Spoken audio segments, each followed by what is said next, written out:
Qui est ce quatrième homme? Je vais vous dire qui il est. Dans la Genèse, il est la semence de la femme. Dans Exode, il est l'agneau pascal. Dans Lévitique, un grand prêtre. Dans Nombre, une colonne de nuée le jour et une colonne de feu la nuit. Dans Deutéronome, il est le prophète comme Moïse. Dans Josué, il est le capitaine de notre salut. Dans Juge, il est notre juge et législateur. Ruth, il est le rédempteur. 1 et 2 Samuel, il est un prophète de confiance. Dans Roi et Chronique, notre roi qui règne. Dans Esdras, le scribe fidèle. Dans Néhémie, le reconstructeur des murs détruits de la vie humaine. Dans Esther, notre Mardoché.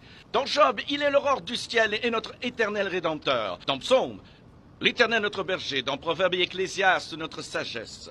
Dans Cantique des Cantiques, il est l'amoureux de l'époux. Dans Ésaïe, il est le prince de paix. Dans Jérémie, il est le germe juste. Dans Lamentation, le prophète qui pleure. Dans Ézéchiel, l'homme aux 4 visages. Dans Daniel, le 4e homme de la fournaise ardente. Dans Osée, il est le mari fidèle pour toujours marié au rétrograde. Dans Joël, celui qui baptise du Saint-Esprit et de feu. Dans Amos, le porteur de fardeau. Dans Abdias, puissant sauveur. Dans Jonas, notre grand missionnaire. Dans Michée, le messager au beau pied. Dans Nahum, le vengeur des élus de Dieu. Dans Habacuc, l'évangéliste de Dieu criant « Accomplis ton œuvre dans le cours des années ». Dans Sophonie, le sauveur. Dans Agé, le restaurateur de l'héritage perdu. Dans Zacharie, la fontaine ouverte dans la maison de David pour le péché et l'impureté. Dans Malachie, le soleil de la justice s'élevant avec la guérison sur ses ailes. Qui est ce quatrième homme? Dans Matthieu, il est le Messie. Dans Marc, le faiseur de miracles. Luc, le Fils de l'homme. Jean, le Fils de Dieu. Acte, le Saint-Esprit. Dans Romains, notre justicier. Corinthiens, notre sanctification. Dans Galates, il est le rédempteur de la malédiction de la loi. Dans Éphésiens, il est le Christ de richesse infinie. Dans Philippiens, le Dieu qui pourvoit à tous nos besoins. Dans Colossiens, la plénitude de la divinité. 1 et 2 Thessaloniciens, notre roi qui vient bientôt. 1 et 2 Timothée, le médiateur entre Dieu et l'homme.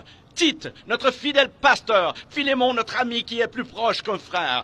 Dans Hébreu, le sang de l'alliance éternelle. Dans Jacques, le grand médecin. 1 et 2 Pierre, le grand berger. 1, 2 et 3 Jean, il est amour. Dans Jude, le Seigneur venant avec 10 000 de ses saints. Dans Apocalypse, le roi des rois et le Seigneur des seigneurs.